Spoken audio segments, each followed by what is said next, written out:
A todas las personas que están acá conectadas hoy día. Bueno, los queremos agradecer a quienes ya se han unido a esta actividad, a quienes ya se han unido a las actividades anteriores, que son todas parte de nuestro ciclo de 60 conversaciones por los 60 años, celebrando nuestro colegio, que ya llevamos realizando varias y que las vamos a extender durante todo este año 2021 y también para el próximo, el 2022.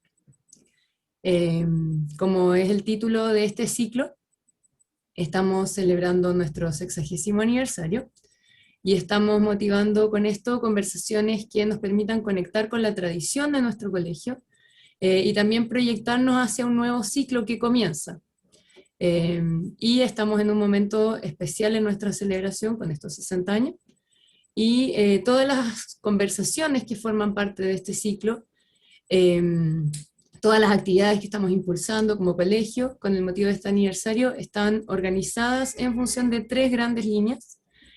Una que es conmemorar para el encuentro con todas las grandes generaciones del colegio, que queremos rescatar nuestra historia, nuestra tradición, nuestro proyecto educativo.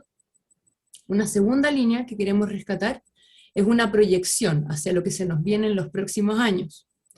Y en eso tenemos también que reflexionar sobre todos los desafíos que se nos vienen, que ya están empezando a aparecer en lo educativo, con la tecnología, pero también con todas las miradas nuevas que se nos vienen con paradigmas en distintos aspectos. Y en ese sentido la charla de hoy tiene mucho, mucho significado.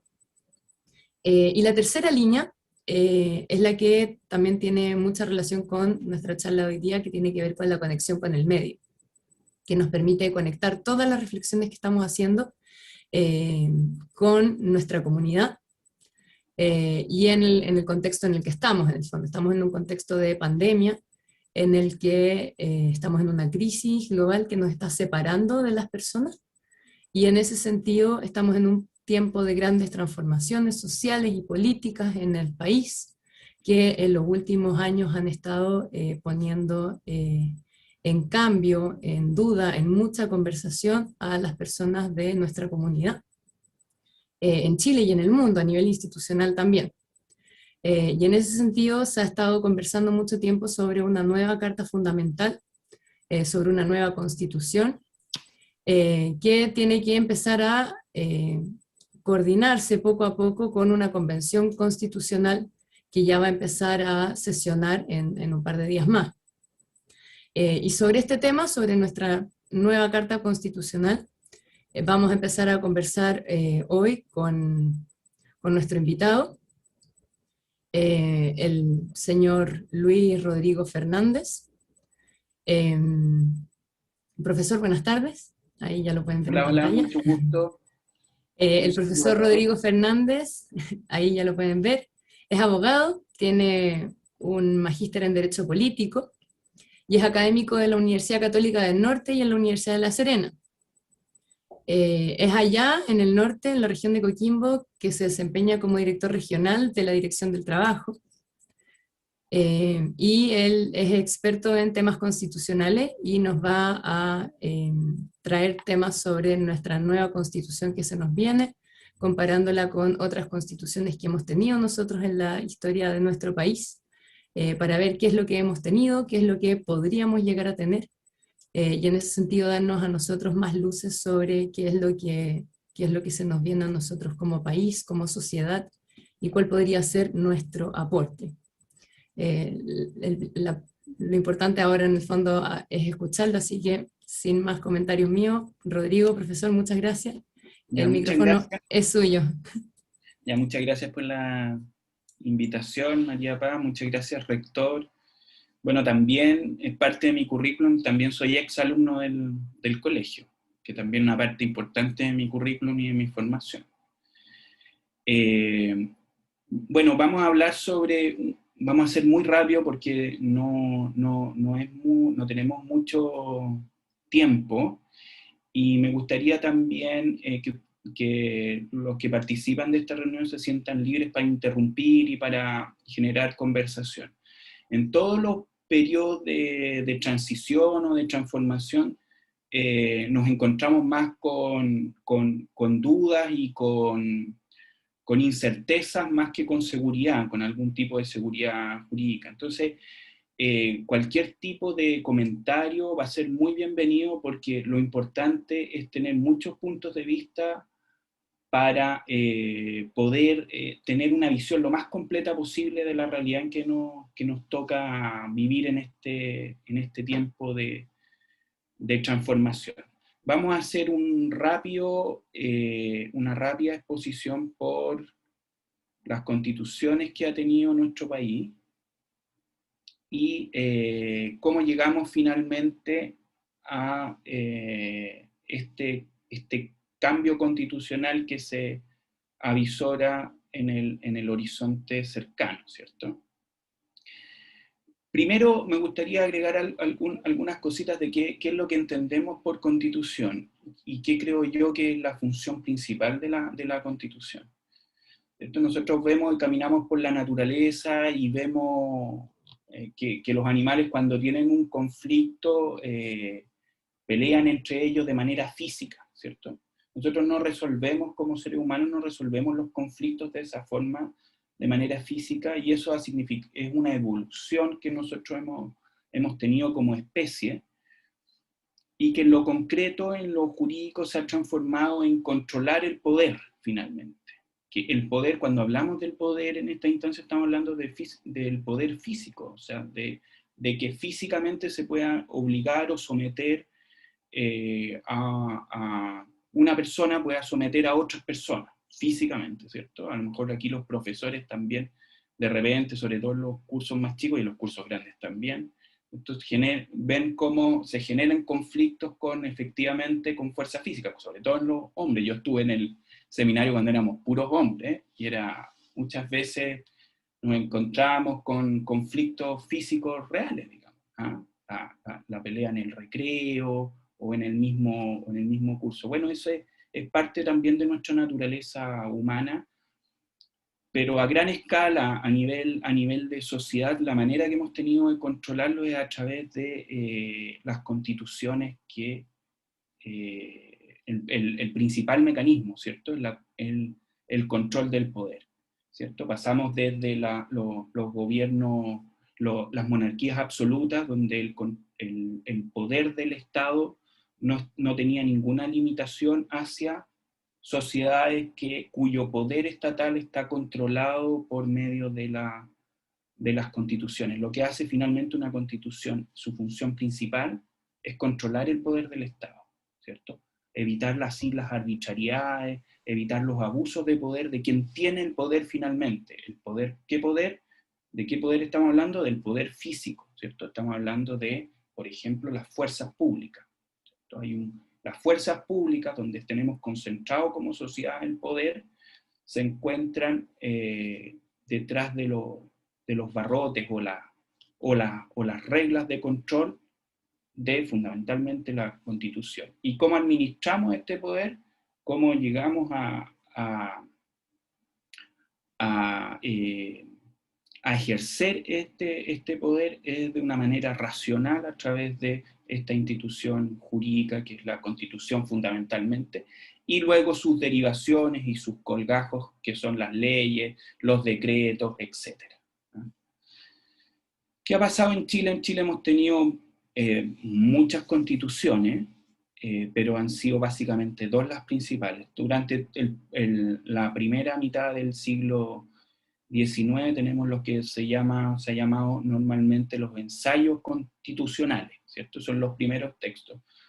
¿Por qué no son constituciones completamente? Porque muchos de ellos no regulan, ahí lo podemos ver en la lámina, no regulan de manera completa la vida ciudadana, porque también estaba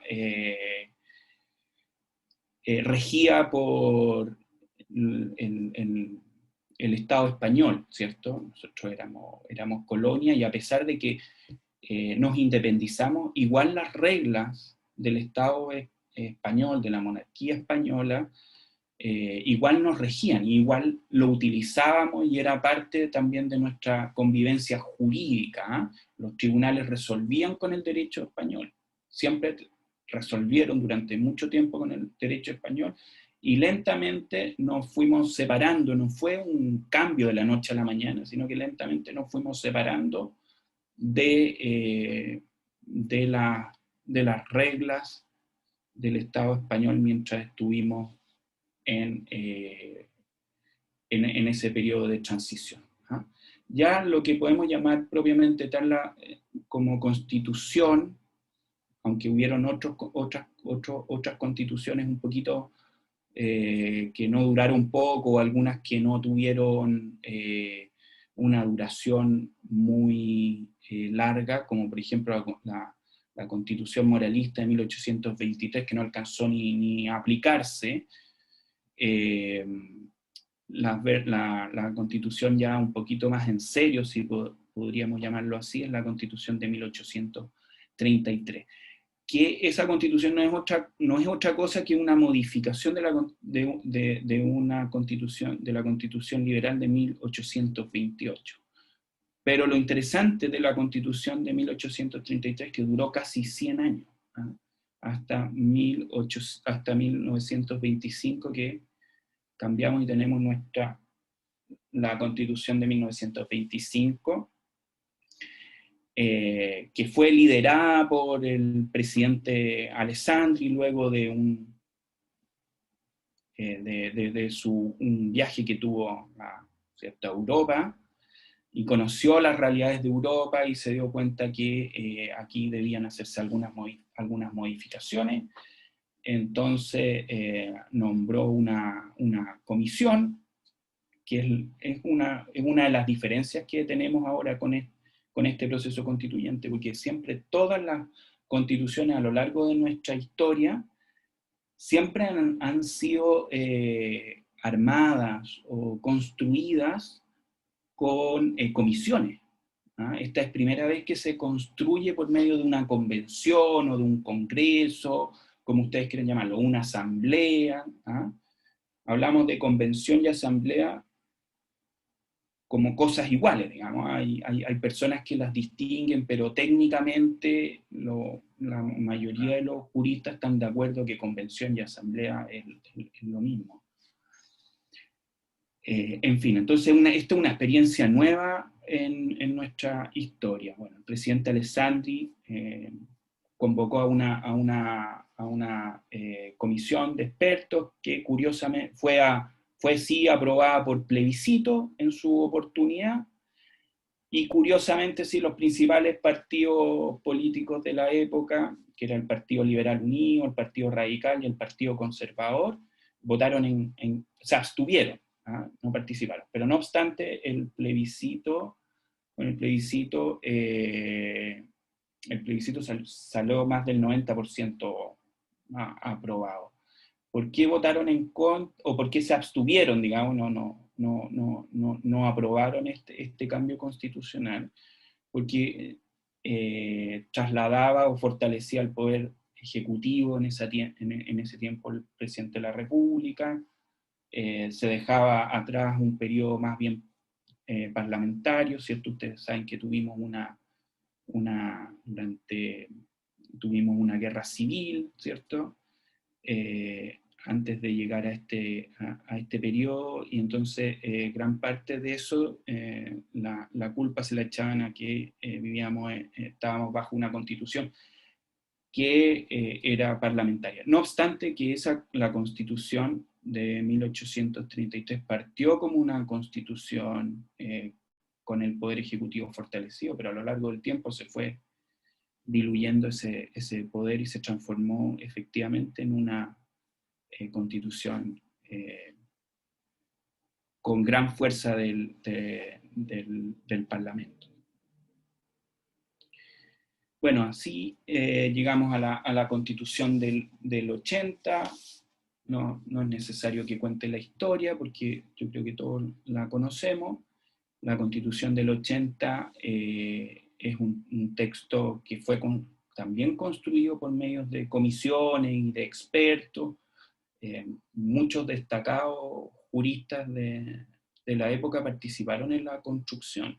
Eso no quiere decir que que todas las ideas de estos juristas hayan quedado finalmente plasmados en el texto que después se plebiscitó. Un texto que se plebiscitó en las condiciones que todos sabemos, no habían registros electorales, así que siempre se ha cuestionado, y es parte también del cuestionamiento que nos lleva a la situación actual, porque no se cuestiona que efectivamente haya sido aprobado, porque no hay registros suficientes o adecuados que den cuenta de la aprobación popular del texto constitucional. Y además se genera en un periodo de dictadura en el que obviamente no estaban las condiciones de libertad para poder votar un texto de manera libre como requiere cualquier proceso democrático. Y eso es lo que se denomina la legitimidad de origen, ¿cierto? O sea, esta Constitución de 1980, aunque ya vamos a ver que tiene matices que son importantes considerar, pero el reproche a la Constitución del 80 sabe que tenemos esta Constitución del 80 que fue generado con una aprobación por medio de un plebiscito que desconocemos, no es legítimo por todas estas falencias, ¿cierto? No había registros electorales, por ejemplo. Fue hecho en un periodo de dictadura, entonces desconocemos esta Constitución como legítima. En la Constitución del 80 hay un presidencialismo reforzado, ¿cierto? Ahí se generan órganos autónomos como el TRICEL, el Tribunal Constitucional, el Banco Central, y está también el Consejo de Seguridad Nacional. Se denomina el concepto que había en esta Constitución del 80, que también fue cuestionado, es la idea de la democracia protegida, ¿cierto? Con un rol protector de las Fuerzas Armadas de la democracia, ¿cierto? Todo esto en un contexto de una guerra fría que estaba muy álgida en ese momento. Es interesante esta Constitución también porque tiene cosas positivas que podemos rescatar, como que genera nuevos derechos, ¿no? Por ejemplo, el derecho a la vida. No estaba en las constituciones anteriores, ni en la de 1833 ni en la de 1825, no obstante que se aceptaba que estaba reconocida de manera implícita, pero es la Constitución del 80 la que lo establece en forma explícita, este derecho a la vida. La no discriminación arbitraria, el debido proceso también, que a pesar de que en la Constitución del 80 no está detallado lo que es el debido proceso, jurisprudencialmente y en las actas de las comisiones constitucionales hay un contenido de lo que es el debido proceso. ¿Sí? ¿Qué quiere decir el debido proceso? En términos muy simples, que todos tienen derecho a tener un proceso racional y justo, dice la Constitución, es decir, que no esté bajo la regla de la arbitrariedad, sino que sea con posibilidades de defensa y con una condena, si es que se condena, o con una absolución, si es que se absuelve, que sea racionalmente argumentada. El derecho a la honra, el medio ambiente, también era una novedad de la Constitución del 80, aunque, claro, en esa época, cuando parten con la Constitución del 80, el concepto del medio ambiente es muy distinto al que tenemos hoy día, ¿cierto? Ahora hay un derecho del medio ambiente muy fuerte y muy desarrollado, creo yo.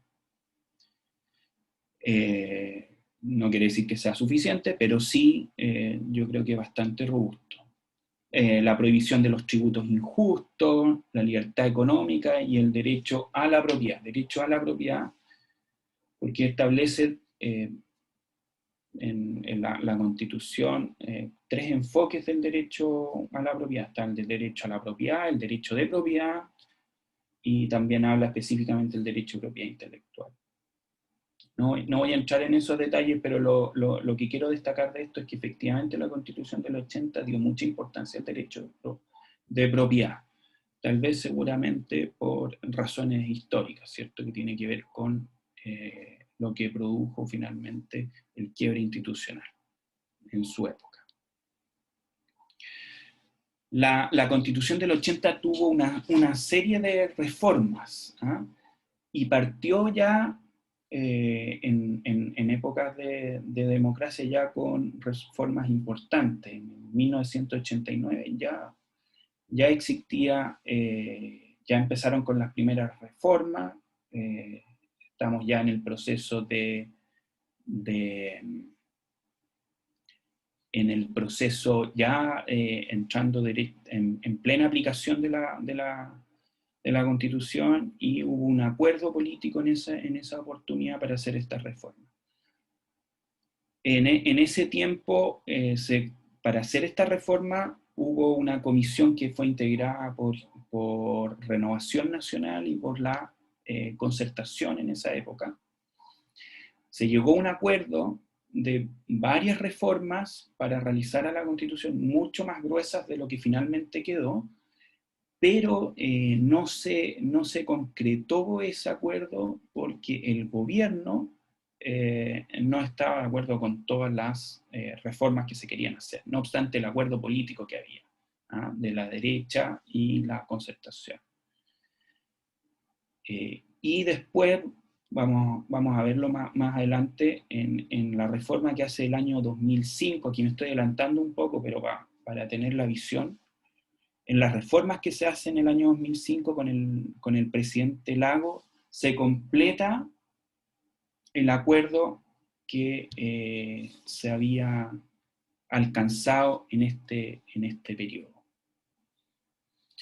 ¿Qué tipo de reformas hubo en esto? Algunas reformas importantes: el respeto a los tratados internacionales, ¿cierto? El artículo 5 de la Constitución dice: la soberanía tiene como límite el respeto a los derechos, a los derechos de las personas, los derechos fundamentales, los derechos humanos, ¿cierto? Y se agrega, por supuesto, ahí los tratados internacionales que que reconocen estos derechos, ¿no? Y ahí hubo durante mucho tiempo que si tenían el carácter de constitucional o no los tratados internacionales de derechos humanos. Luego se derogó el artículo 8, que básicamente lo que hablaba el artículo 8 era lo que se llamaba la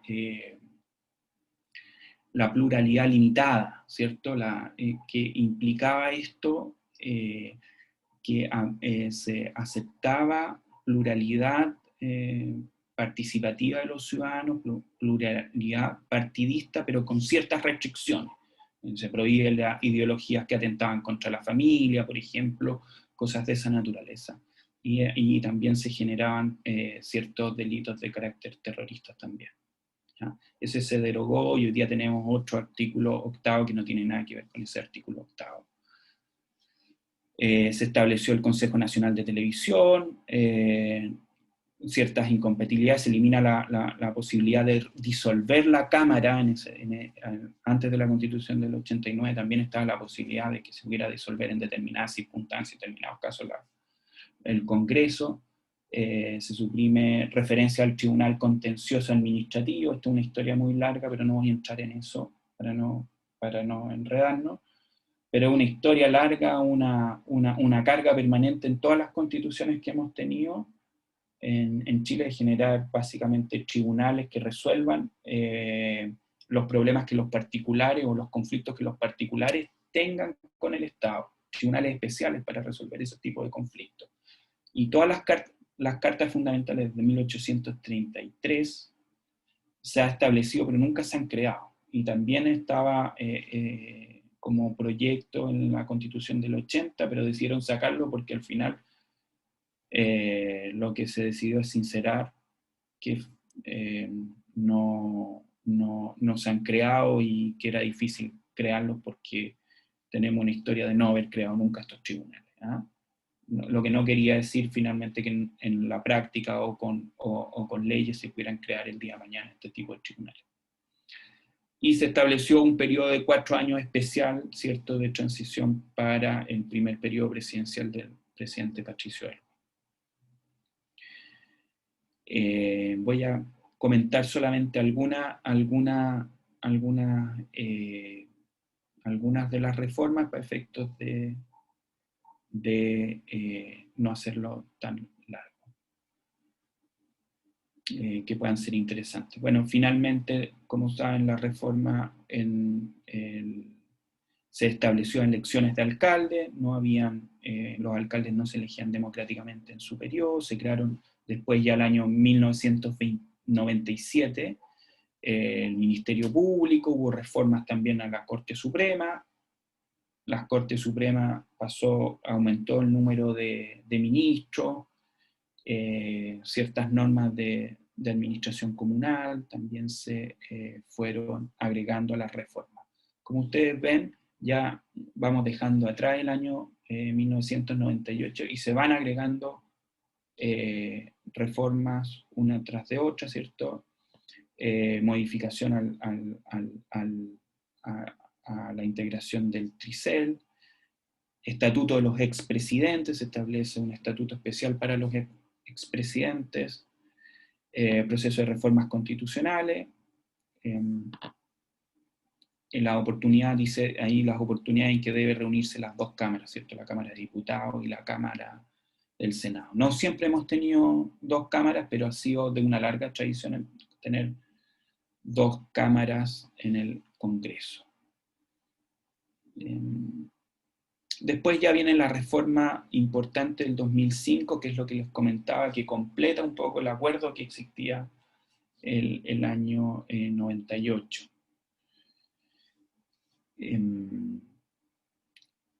Y lo más relevante de esta reforma es lo que se denominó en su oportunidad la eliminación de los enclaves autoritarios, ¿cierto? Que es eliminar los senadores designados, que las Fuerzas Armadas ya no tienen el rol de garantes, el retiro de los comandantes en jefe, etc.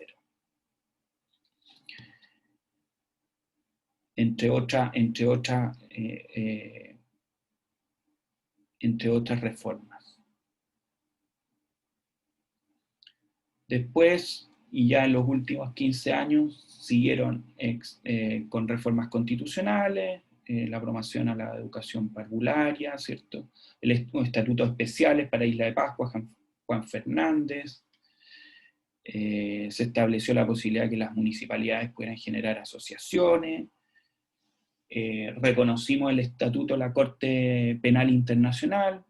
Eso quiere decir que estamos también sometidos a las reglas de la Corte Penal Internacional. Curiosamente, esta norma quedó en una regla transitoria de la Constitución, pero está y está vigente. Se establecieron fechas de elecciones presidenciales, ¿cierto? Por eso vamos los domingos a votar, etc. Se fue fortaleciendo la transparencia, ya lo habíamos visto aquí con la reforma del 2005 sobre la importancia de la probidad y la publicidad en la administración pública, y se va fortaleciendo ya en el año 2010 con la transparencia. ¿Qué quiere decir eso? Hoy día todos los órganos públicos, por regla general, todos los órganos de la administración son públicos y están sometidos a la transparencia. Eso quiere decir que, por ejemplo, en la transparencia pasiva, yo puedo ir al portal de transparencia y solicitar alguna información de cualquier organismo público, ¿cierto? Luego ya están las reformas de los consejos regionales. Tuvimos hace poco la elección de gobernador regional. Tenemos también la transparencia en los gastos, transparencia y gasto electoral, los gobernadores electorales, la cuenta presidencial, ¿cierto? Se cambió la fecha de la cuenta presidencial, la protección de datos personales, etc. En fin, tenemos una constitución que ha sido reformada con 52 leyes, que ha significado 250 normas reformadas finalmente. Como dato anecdótico, podemos decir que lo que menos se ha reformado han sido las normas del Banco Central, ¿no? Que se han mantenido casi inmunes. Entonces también es que parte de lo que se planteó en el debate a la hora de modificar la Constitución es si nos encontramos realmente con la misma Constitución del 80 que fue plebiscitada en las condiciones y bajo la dictadura en su oportunidad. Y si todos estos cambios finalmente no fueron legitimando en el tiempo la Constitución con la que estamos viviendo ahora y que estamos tal vez dejando atrás. No vamos a saber si la dejamos atrás o no hasta que no se realice la última votación, que vamos a explicar más adelante cómo va a ser ese proceso.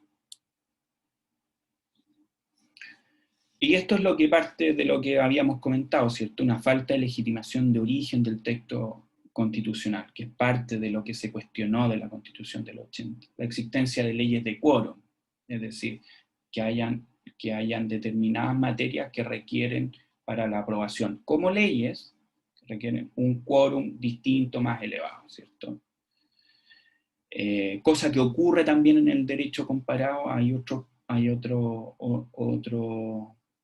países que tienen estas mismas reglas y tienen también leyes de quórum calificados para determinados tipos de normas.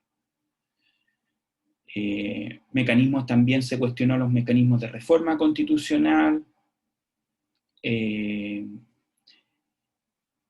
Además, se señaló que en su oportunidad, que fue parte de la discusión, que el texto de reforma del año 2005 del presidente Lagos generaba una nueva constitución finalmente. Entonces aquí hay los que participaron en ese proceso muchas veces se preguntan si no habría sido necesario, y tal vez es una buena reflexión, digamos, para el futuro, si no habría sido importante en esa reforma del año 2005 haberla plebiscitado. O sea, que no solamente haya sido acordado por los políticos y por el Congreso en ese tiempo, sino también haber dado oportunidad a la ciudadanía a haber demostrado su acuerdo, su disconformidad con ese texto constitucional. Profesor, Y tal vez eso, sí, tal vez eso... Hay una pregunta que quizás conviene responder de inmediato, que pregunta Antonia Medel: ¿qué son los enclaves autoritarios? No, quizás no todas las generaciones entienden. Ya, lo que pasa es que los enclaves autoritarios, vamos a retroceder un poquito acá. Los enclaves autoritarios son ciertos, se les llamó así, a ciertas instituciones que carecían de legitimidad democrática, ¿cierto? Por ejemplo, los senadores eran designados, habían determinados tipos de senadores que no los elegían las personas, sino que eran designados por determinados organismos. Por ejemplo, los expresidentes pasaban a ser senadores, ¿no? Por el solo hecho de ser presidente, ¿no? Entonces, esas instituciones se cuestionaron en su tiempo y consideraban que no le quitaban democracia a nuestra institucionalidad y que era necesario corregir. Eso básicamente, como en simple. Muchas gracias, Rodrigo, por la respuesta a esa pregunta. Después,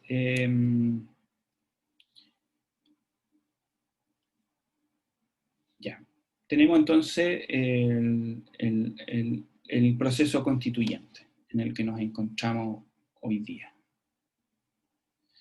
La primera pregunta que hay que hacerse es si este proceso constituyente es un proceso constituyente originario o es un proceso constituyente derivado.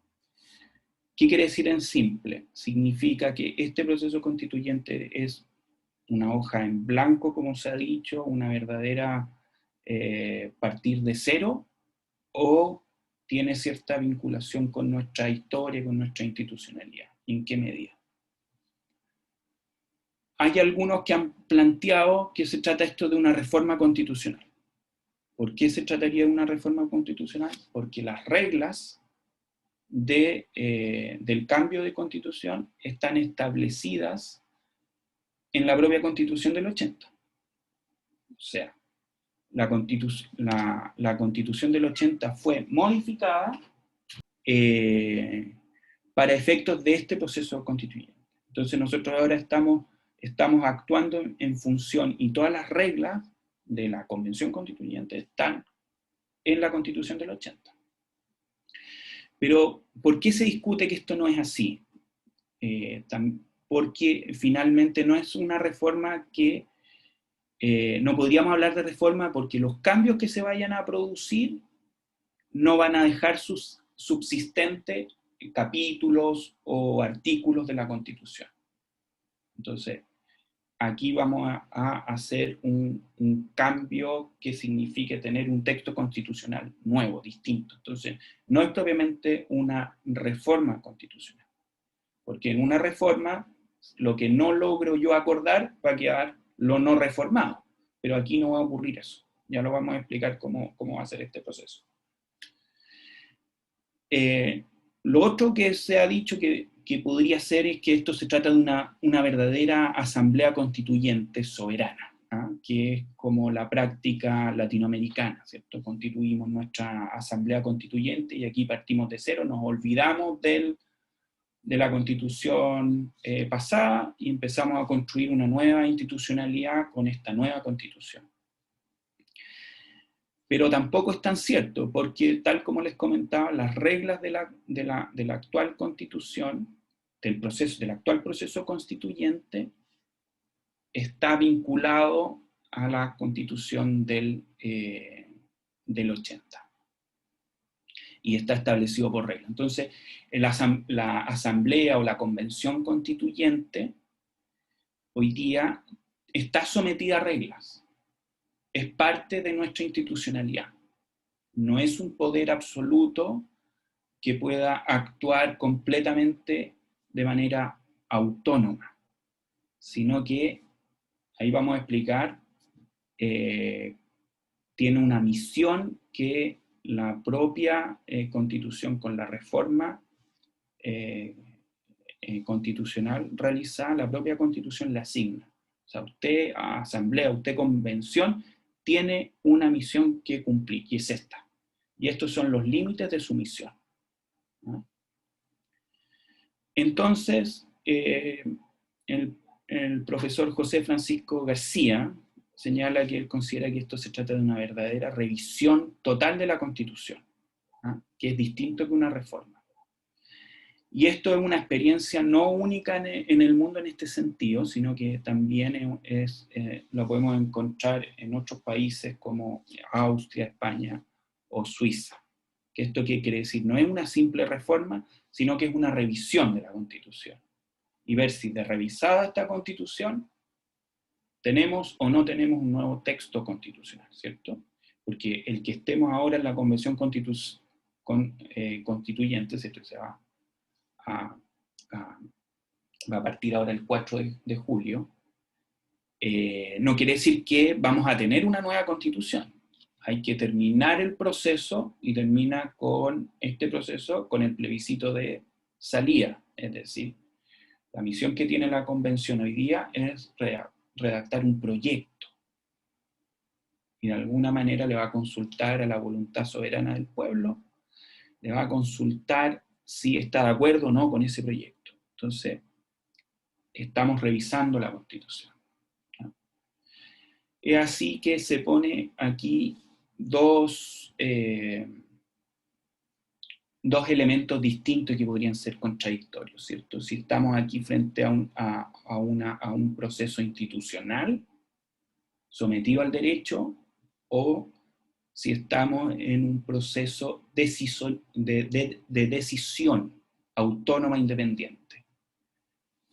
Y la verdad es que realmente estamos en un proceso institucional, que está sometido a las reglas del derecho, y no se trata la Asamblea Constituyente de un órgano decisorio sin sometimiento a ninguna regla.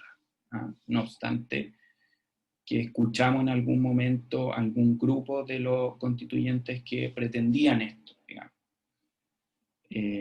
Lo que resulta curioso, porque si yo cuestiono el proceso, cuestiono mi propia legitimidad. En fin, hoy día está sometido a ciertas reglas y tiene una cierta misión que cumplir la Convención Constituyente, y vamos a verla enseguida. ¿Cuáles son los límites y los mandatos de esta Comisión Constituyente? Primero, tiene un mandato específico. El mandato específico es constituir, ¿cierto?, una nueva constitución, redactar un proyecto de nueva constitución para los efectos de que sea plebiscitada y sometida al discernimiento de la ciudadanía por medio de un plebiscito. Esto quiere decir que no puede ejercer otras funciones o otras atribuciones que no sean las que están establecidas para la Convención en la Constitución del 80, ¿cierto? O en la Constitución del 2005, como quieran llamar. Y esto es una regla propia de la Constitución del 80. Es bien bonita esta regla porque viene desde la Constitución de 1833, que dice esta regla: ninguna autoridad, ninguna magistratura puede atribuirse otras funciones o arrogarse otras atribuciones que las que expresamente no están establecidas en la Constitución o en las leyes que son dictadas conforme a la Constitución, ¿no? Ni aún a pretexto de circunstancias especiales. Es una regla que siempre hemos mantenido, es como una regla de nuestra tradición histórica constitucional. Y esta regla se la aplica a los constituyentes también, ¿no?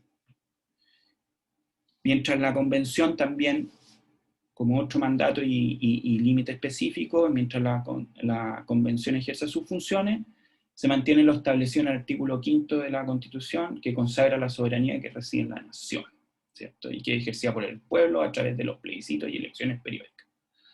Está prohibido a la Convención, a una fracción de sus integrantes, arrogarse el ejercicio de la soberanía. Eso quiere decir que la Convención Constituyente no es la soberana, sino que sigue manteniendo la soberanía del pueblo, tal como lo dice nuestro actual texto constitucional.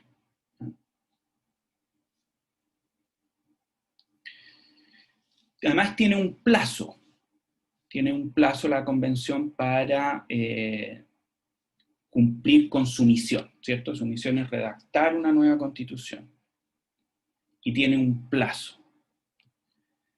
Esta misión, uno de nuestros constituyentes, el profesor, que ya me voy a acordar el nombre, profesor de Derecho, de Filosofía del Derecho, Esquela, Agustín Esquela, él señalaba, y es muy interesante cómo lo expone él, porque él dice: nosotros los constituyentes estamos para preocuparnos del futuro. ¿Cuáles van a ser las reglas del futuro?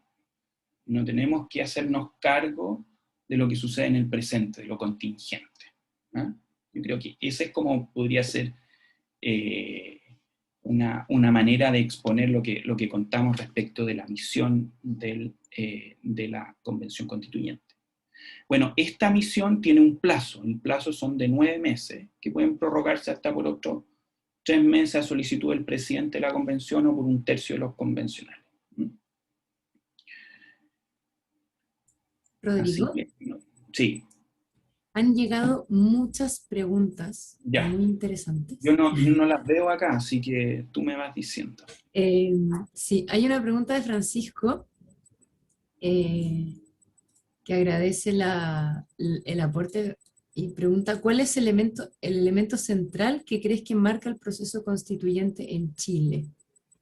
Yo creo que me voy a salir un poquito de lo que he comentado, porque este es como el asunto más técnico, pero una cosa que fue muy disruptivo de la Constitución del 80 fue que dejó atrás todo lo que son los derechos sociales.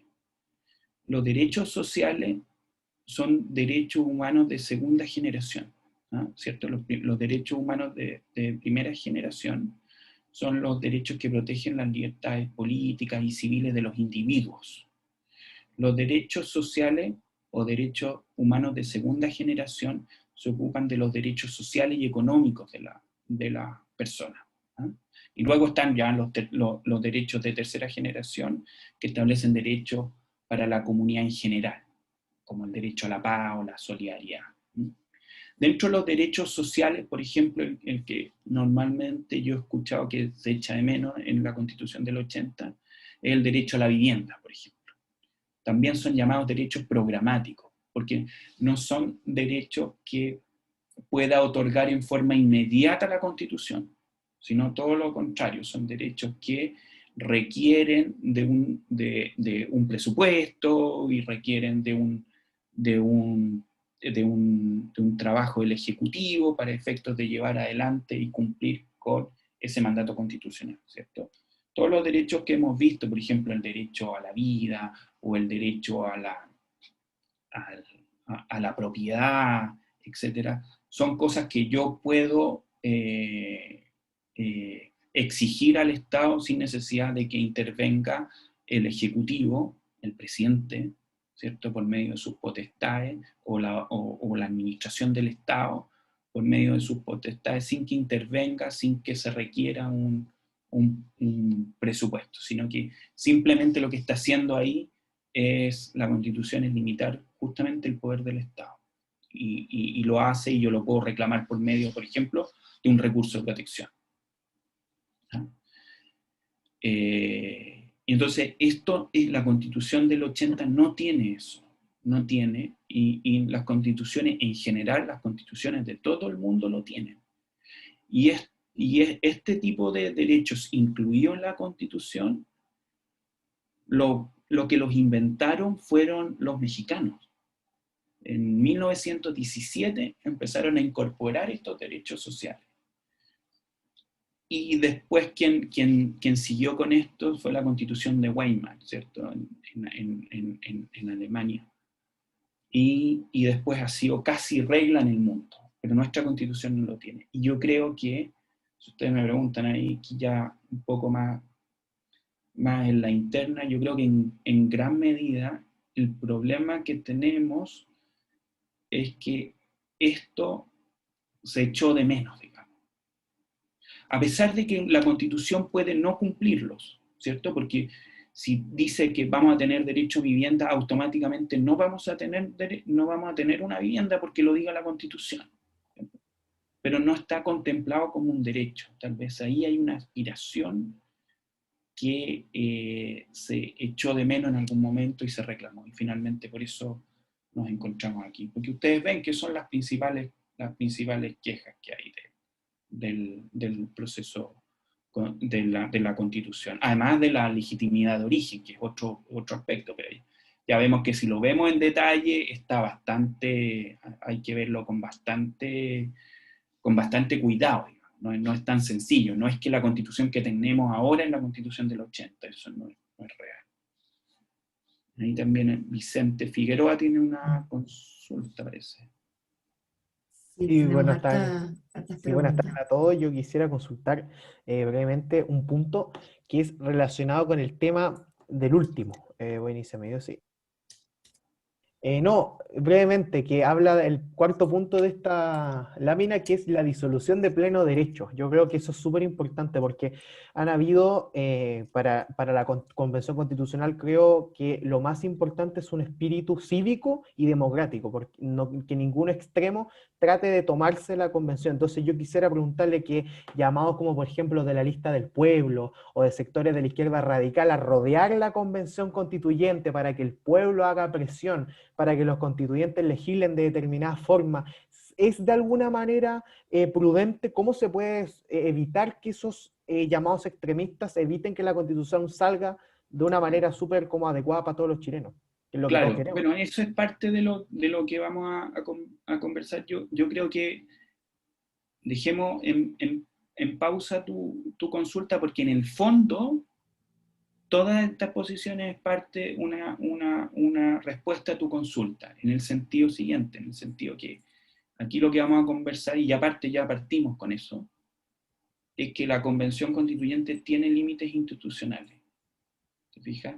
No pueden hacer lo que quieran, porque están con estas reglas. Ahora, otra cosa es que volvamos a la fuerza. ¿Se acuerdan que partimos comentando de que finalmente lo que hace una constitución es contener la fuerza? Y cuando hablamos de la fuerza, estamos hablando de la fuerza material, ¿ah?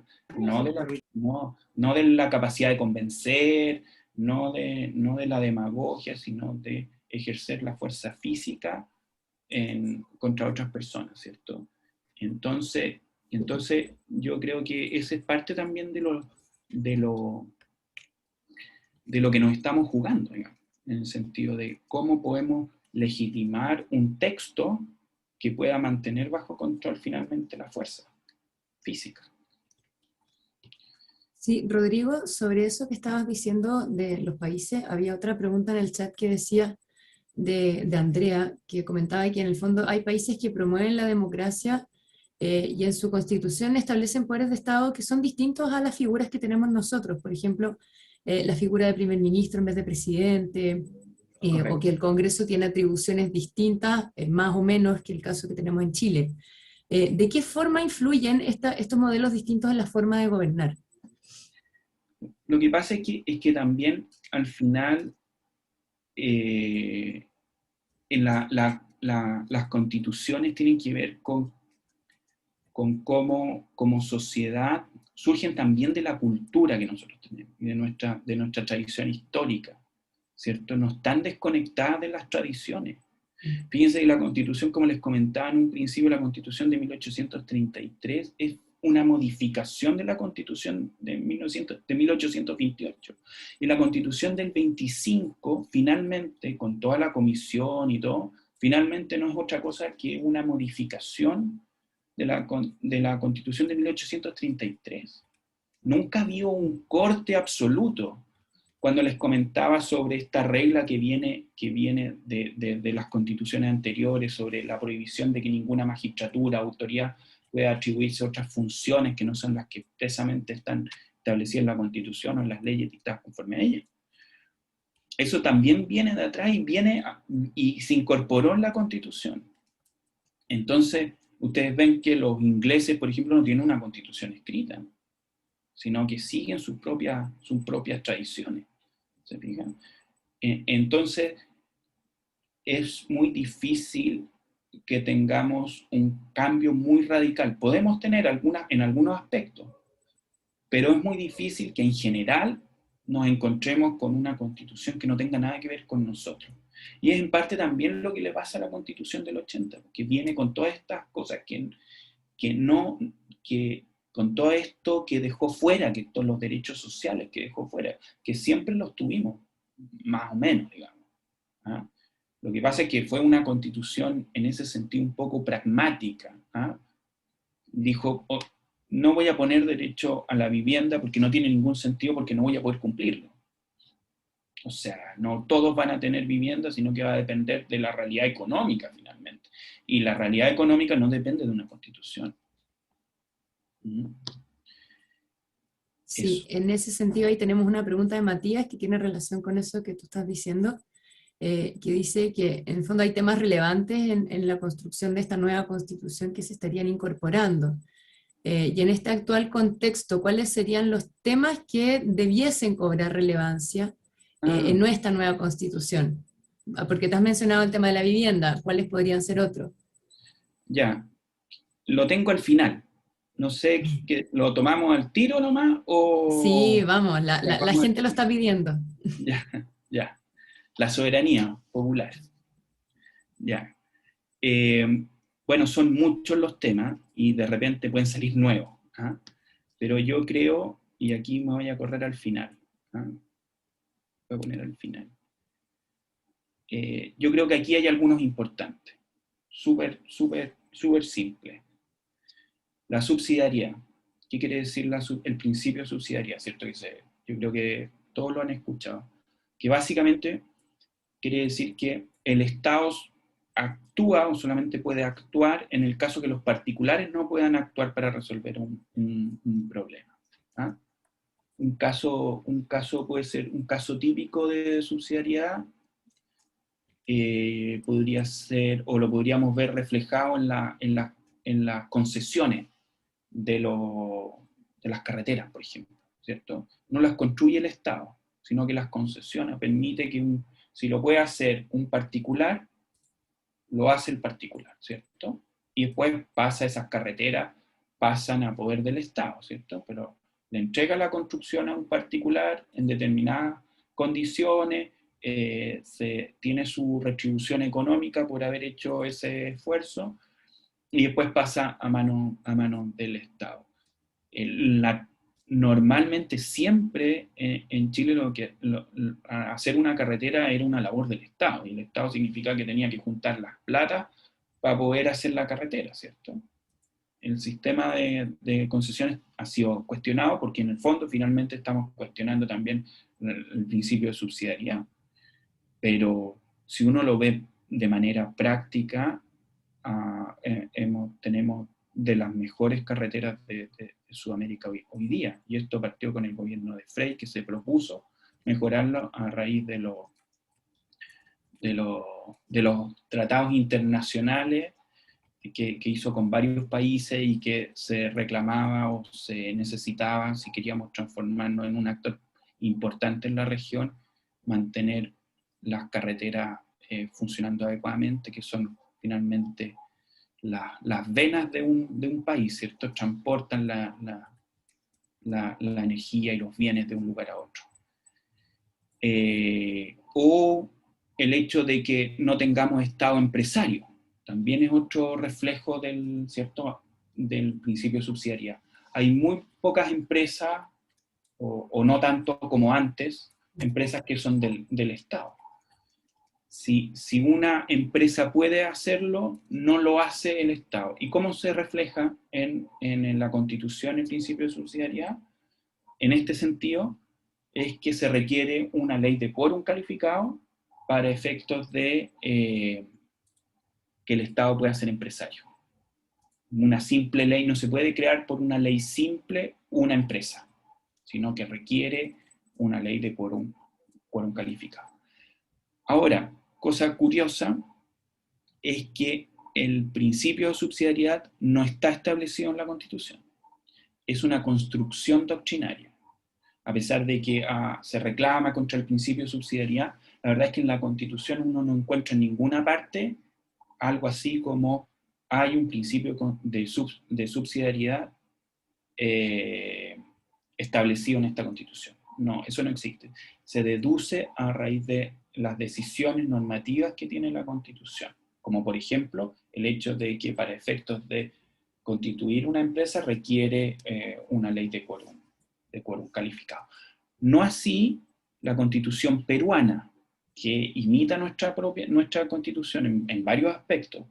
En uno de esos aspectos es en el principio de subsidiariedad, pero ellos lo pusieron expresamente, el principio de subsidiariedad en su Constitución.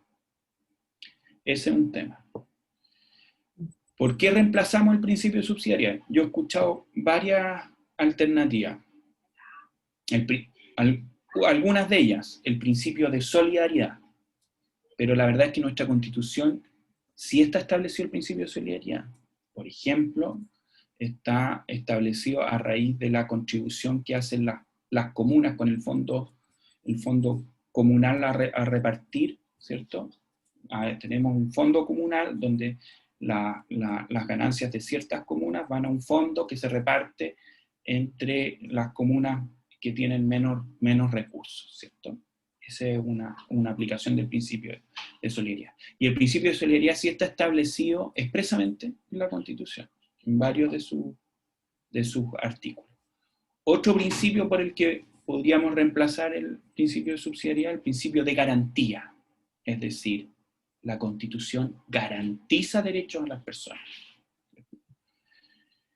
El asunto es que podría decirlo, digamos, pero otra cosa es que cumpla, ¿cierto? Entonces tal vez gran parte de la discusión ha sido entre lo que pueda significar una constitución simbólicamente y lo que pueda hacer en la práctica una constitución, ¿cierto?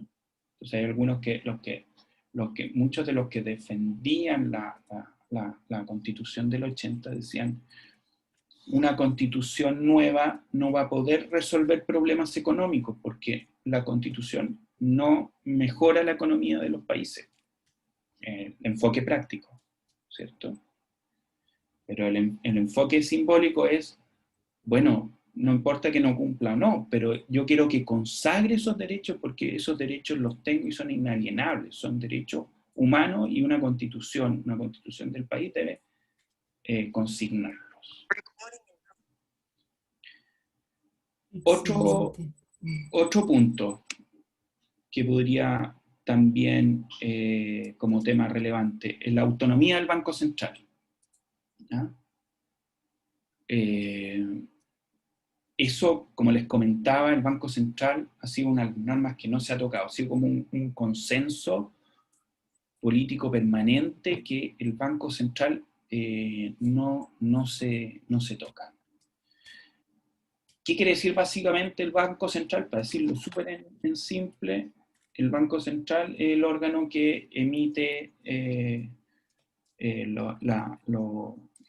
recurso monetario, ¿cierto? Hace el dinero. Entonces hay algunos que consideran que debería tener un vínculo más estrecho con el Poder Ejecutivo para efectos de aplicar políticas económicas. Entonces hay algunos que estiman que el Banco Central podría ayudar, por ejemplo, a generar empleo, ¿no? Ahí hay una discusión, que yo creo que una discusión económica que da para un capítulo entero, para una exposición entera. O, por ejemplo, que el Banco Central pueda comprar deuda del Estado, para efectos o que el Estado pueda, el Ejecutivo, ¿cierto? El Banco Central también es parte del Estado, pero que el Ejecutivo pueda pedir un préstamo al Banco del Estado, por ejemplo. Cosas de esa naturaleza. Otro punto también que va a estar en parte de la discusión es el derecho de propiedad, ¿cierto? No en el sentido que no exista el derecho de propiedad, sino más bien es cuáles son los límites del derecho de propiedad, ¿no? Si el derecho de propiedad vendría a ser como una especie de derecho secundario, o es un derecho humano de primer orden. Hoy día, ¿cómo funciona el derecho de propiedad? El derecho de propiedad puede verse afectado, como todos los derechos humanos. ¿Sí? En estricto rigor, si uno revisa con detalle, ningún derecho es totalmente absoluto, por muy sagrado que parezca. Por ejemplo, uno dice, bueno, ¿cuál podría ser el derecho más sagrado que a uno se le viene a la cabeza? El derecho a la vida, ¿cierto? El derecho a la vida podría ser más sagrado. Pero mi derecho a defensa eventualmente puede justificar el hecho que yo, ojalá nunca pase, que yo pueda atentar a la vida de otra persona, porque me estoy defendiendo en una situación angustiosa, por ejemplo, ¿cierto? Hay requisitos para el derecho de defensa y todo, pero en definitiva, llevándolo al extremo es posible. No sé, hay algunos que dicen que el derecho, por ejemplo, el aborto es un atentado también al derecho a la vida, ¿cierto?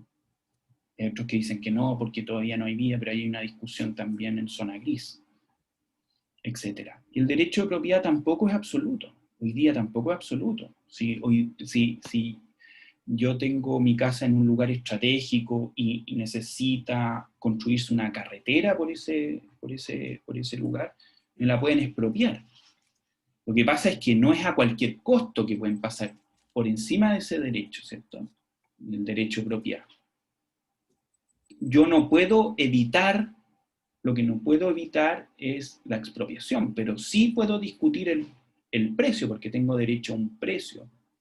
Entonces, de alguna manera se compensa, ¿no?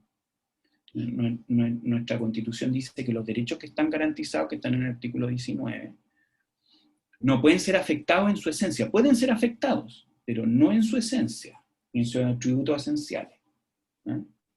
Entonces yo no podría tener un derecho a propiedad de un bien que no pueda utilizarlo en ningún sentido, que no tenga ninguno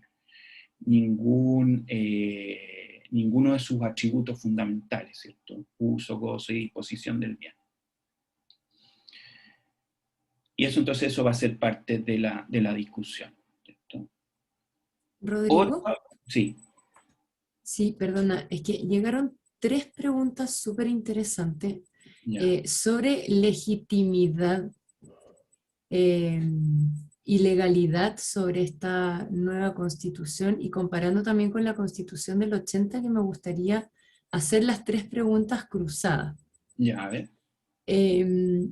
Se habla sobre legitimidad y legalidad de la constitución del 80. Correcto. ¿Ya? Esta es una pregunta de Jimena, que dice que la constitución del 80 sería legal, pero no reconocida por todos como legítima. Correcto. ¿Y qué pasaría, pregunta de Andrea, en el caso de que esto que se había firmado como hoja en blanco, de que no se podía hacer una hoja en blanco, de no partir de una hoja en blanco, del nuevo proceso constituyente? ¿Qué pasaría si no se cumple? Y de que nos quedemos en el fondo legalmente después con esta hoja en blanco. Ahí nos quedamos también con un problema de legalidad, legitimidad.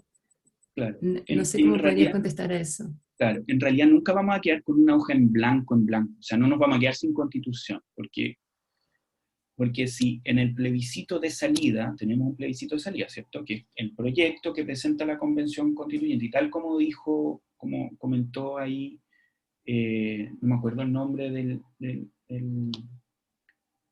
chico, comentó efectivamente, se disuelve automáticamente presentado el proyecto, automático, o sea, no requiere un decreto, se disuelve por el solo Ministerio de la Ley, se disuelve la convención una vez que presenta el proyecto. Presentó el proyecto y vamos a plebiscito. Entonces, efectivamente, si gana en ese plebiscito el rechazo y no se acepta, la ciudadanía no quiere, no le gustó el proyecto que presentó la Constitución, mantiene su vigencia la Constitución del 80. Eso dicen las reglas. Ahora, ¿qué podría pasar? Y que es parte también no está completamente resuelto, es que hay algunos temas que podrían no quedar en la Constitución. O sea, podríamos regular la Constitución, el derecho a la vida, el derecho a la no discriminación, y de repente en la Constitución no queda nada respecto al derecho a propiedad. Eso sí podría pasar. Ahora, lo que sucede es que no lo hemos visto, porque nos adelantamos mucho, es que hay otro límite aquí importante. El tema de la legitimidad, que preguntaba Jimena. Claro. Sí. Bueno, la legitimidad, la diferencia entre la legitimidad y la legalidad es que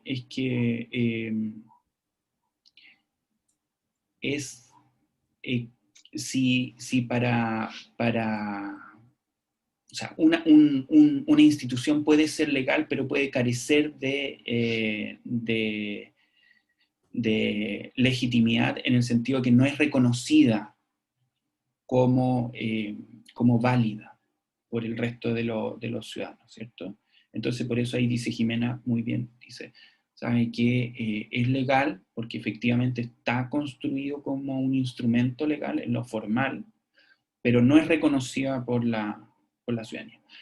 Pero yo creo que eso también podría controvertirse en el sentido de que lo hemos reformado y hemos vivido durante 30, 40 años bajo esa constitución, y eso ya le da legitimidad.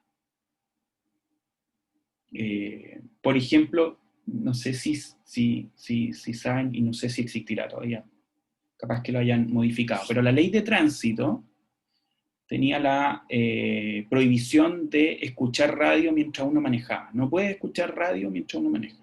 Prohibido, por ley. Eventualmente podría ser un parte. Entonces eso puede ser legal, pero carece de toda legitimidad. Nadie le otorga legitimidad a esa ley. Parece que eso se modificó, pero ahí hay un caso concreto entre diferencia entre algo que es legal, pero que no es legítimo. Ahora, si la Constitución del 80 o la Constitución del 2005, si nuestra actual Constitución es legítima o no, bueno, es parte de la discusión. Desde cierto punto de vista dicen que la legitimidad de origen, lo que hablábamos, no es legítimo porque se creó en un periodo de dictadura, con un plebiscito que no cumplía con los estándares mínimos para ser considerado como un plebiscito legítimo. Pero por otro lado hemos convivido con él y hemos aceptado sus reglas de manera permanente. Yo como abogado muchas veces he presentado recursos de protección alegando las reglas de la Constitución del 80. O he participado de los debates porque me ha tocado también al revés, estar en el otro lado y tener que a afrontar como recurrido de un recurso de protección. Y ahí estamos aplicando la Constitución del 80. Y todos la están aplicando el que recurre, el recurrido, la corte, y nadie lo ha discutido eso. Y eso ha ocurrido durante 40 años. Entonces, por eso también podrían decir, es ilegítimo, sí, tiene este aspecto, pero maticemos, digamos. Bueno, y lo otro es que tiene ciertos límites la convención del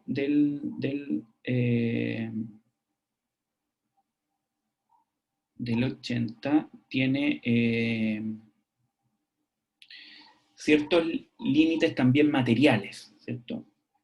Primero, el nuevo texto constitucional no puede generar otro tipo de institucionalidad que no sea una república, ¿cierto? Tiene que ser una república. No podría generar una monarquía, por ejemplo.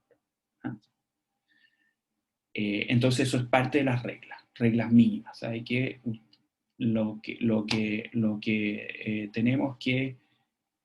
podemos generar es cualquier institucionalidad, pero tiene que ser una república. Luego el otro límite es que tiene que ser un régimen democrático. No podría crear un régimen autoritario. Tiene que ser un régimen democrático.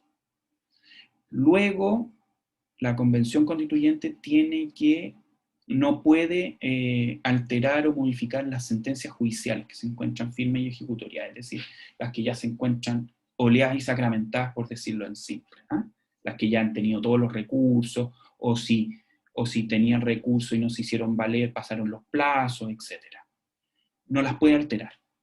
O sea, no podría decir la Convención sabe que todos los juicios de arriendo en el que se decidió sacar a la persona de la casa arrendada por no pago de arriendo, esos quedan nulos, esas sentencias. No puede hacer eso. Y el otro límite muy importante es que tampoco puede contravenir los tratados internacionales que han sido ratificados por Chile. Y tenemos la gama amplia de derechos humanos, porque casi todos los derechos que reconoce nuestra Constitución están soportados en estos tratados internacionales. Entonces no podría ir en contra de esos tratados internacionales ratificados por Chile. Entonces, hay quienes dicen que bueno, con estas reglas los que quedaron más protegidos son las mineras extranjeras, porque tienen sentencias judiciales para las concesiones se otorgan por medio de sentencia, entonces tendrían sentencias judiciales y además están protegidos con los tratados internacionales. ¿Ya? Curiosamente, en ese cruce quedaron resguardados por dos reglas. Ahora, el asunto es cómo se hacen valer estas reglas, y eso tampoco está resuelto. establece el proceso constituyente la posibilidad de reclamar temas de procedimiento, y eso lo resuelve la Corte Suprema, mediante un sistema que establece las normas y complementado con un autoacordado de la Corte Suprema. Temas de procedimiento, pero no temas de fondo. Y específicamente la ley que establece las reglas de la constituyente señala que estas normas no se pueden reclamar. Específicamente estas normas no se pueden reclamar por medio de las autoridades. Lo que algunos piensan es que eventualmente esto se podría reclamar por medio de las cortes internacionales, ¿no? Como la Corte Interamericana de Derechos Humanos. Y entonces ahí estamos, curiosamente, que Chile durante muchos años mantuvo la política de puertas abiertas. Al final, en este periodo de transición, que se transforma en un verdadero soporte, es justamente la comunidad internacional, ¿cierto? Por medio de las cortes internacionales y de los tratados internacionales. Para el evento que la Convención Constituyente se pierda un poco el rumbo y termina afectando derechos fundamentales. Eso. Me decías que había otras preguntas. Sí, tenemos pregunta de Francisco sobre la soberanía. Si es que es soberano el poder que emerge de la Constitución, de la Convención Constituyente. No, no es soberano. La soberanía se mantiene en el pueblo, tal como dice nuestra Constitución, porque establece la regla de la Constitución, ¿cierto? Y dice exactamente, dice que la soberanía reside esencialmente en la nación, y su ejercicio se realiza por el pueblo a través de plebiscitos y de elecciones periódicas, y también por la autoridad que esta Constitución establece.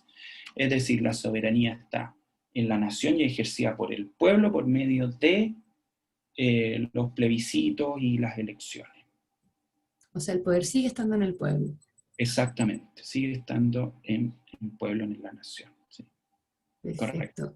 Y hay otra pregunta sobre Matías respecto de las constituciones, las que estuviste nombrando al principio, normalmente están construidas por equipos de especialistas, juristas normalmente. Así es. Y en esta oportunidad, esta nueva constitución se estaría escribiendo por ciudadanos. ¿Qué ventajas o qué obstáculos podría significar este nuevo modelo? Y si existen otros países que hayan explorado en oportunidades anteriores este camino. Mira, claro, nuestro proceso contempla la posibilidad de un equipo de soporte técnico, ¿cierto? Es una secretaría ejecutiva, ¿no? Dicen las reglas del proceso constituyente, dice que incluso el presidente de la República tiene que prestar soporte financiero, técnico, para efectos de construir esta nueva constitución. Se celebró un convenio con la OSD para efectos de realizar este proceso constituyente, y también con la corporación, la fundación Ideas, parece, o algo así era, no me acuerdo el nombre. También hay otros organismos institucionales con los que se llegó a acuerdo para efectos de apoyar este proceso constituyente.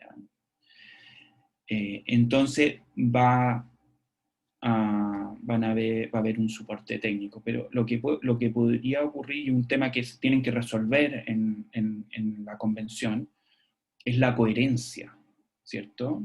Hay varios tipos de problemas de coherencia, de problemas tan simples como de plazo, ¿cierto? De elecciones, para que coordinen los plazos, pero tal vez el que podría ser más relevante es entre los valores y principios de las instituciones que crean.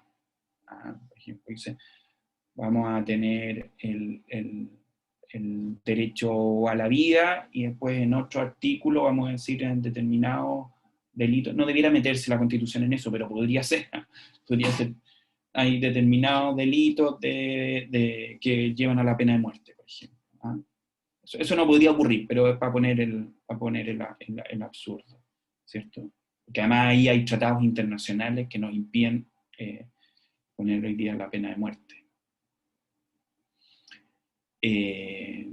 Y eso se soluciona, hay varias alternativas de solución, pero una de las alternativas que podría ser más interesante es generar una comisión de coherencia.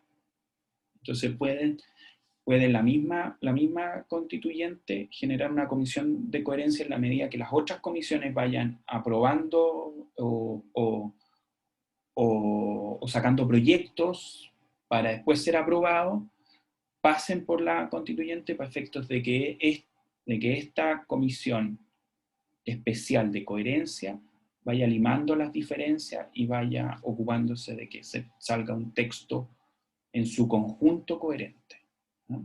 Pero va a haber mucho soporte técnico. Ahora, ¿cuál es la ventaja? La ventaja es que se legitima más, ¿ah? Porque uno de los problemas que también tenemos en nuestro país es la falta de legitimidad. Ustedes ven cualquier encuesta y todas las instituciones están cerca de cero de aprobación, o muy cercanas, digamos, el Poder Judicial, los políticos, los partidos políticos, la propia Iglesia también, ¿cierto? Entonces nos estamos quedando sin instituciones que como sociedad estemos legitimando. Y en cuanto a lo que se refiere a las instituciones políticas, es importante generar mecanismos de legitimación. Por eso existe la democracia. La democracia es un mecanismo de legitimación de las instituciones. Cuando estaban las monarquías absolutas, lo que legitimaba a las monarquías absolutas era Dios, ¿cierto? Estaba Dios y el rey. Entonces era legítimo porque estaba Dios. Pero en nuestra institucionalidad moderna está la decisión de la ciudadanía. Ustedes ven que, por ejemplo, en los juicios, en la cultura anglosajona, las instituciones anglosajonas tienen los jurados. Los jurados están el juez y el jurado. El jurado decide lo que se logró probar o lo que no se logró probar, ¿ya? Y el tener jurados es parte de legitimar ese proceso judicial. Ese jurado representa al pueblo. Entonces, está legitimando el proceso judicial. Pues el juez lo que hace es aplicar el derecho sobre lo que fue considerado como probado en juicio. Es una manera de legitimar, por ejemplo. Y se ha considerado incorporar, ha sido algunas veces parte de la discusión si incorporamos o no jurados en los juicios, que es mucho más caro, por supuesto, y a lo mejor no para todos, pero para los más importantes. ¿Qué pasa, por ejemplo, se acuerdan el caso de un hijo de un político que atropelló a una persona y que iba manejando bajo la influencia del alcohol, ¿no?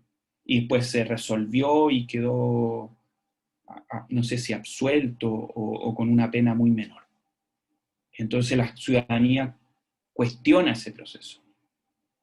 Dice, no, eso está mal.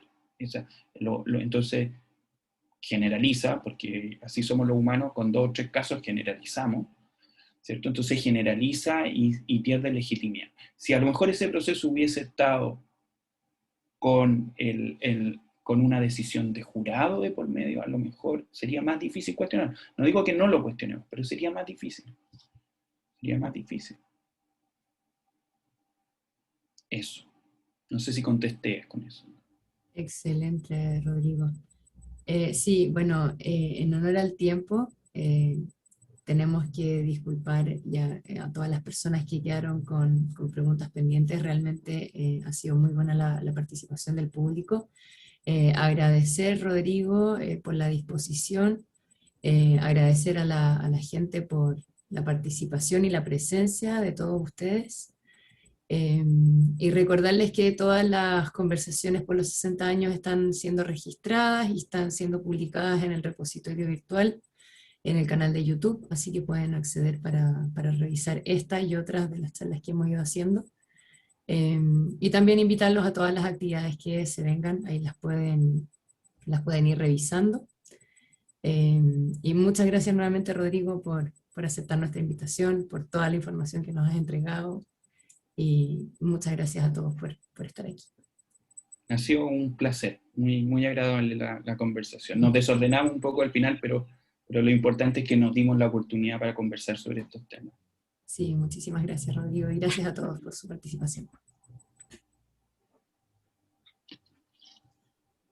Hasta luego. Gracias, Rodrigo. Muchas gracias. Luego, ¿no? Buenas noches. Buenas Gracias, noches, María muchas Paz, gracias. también.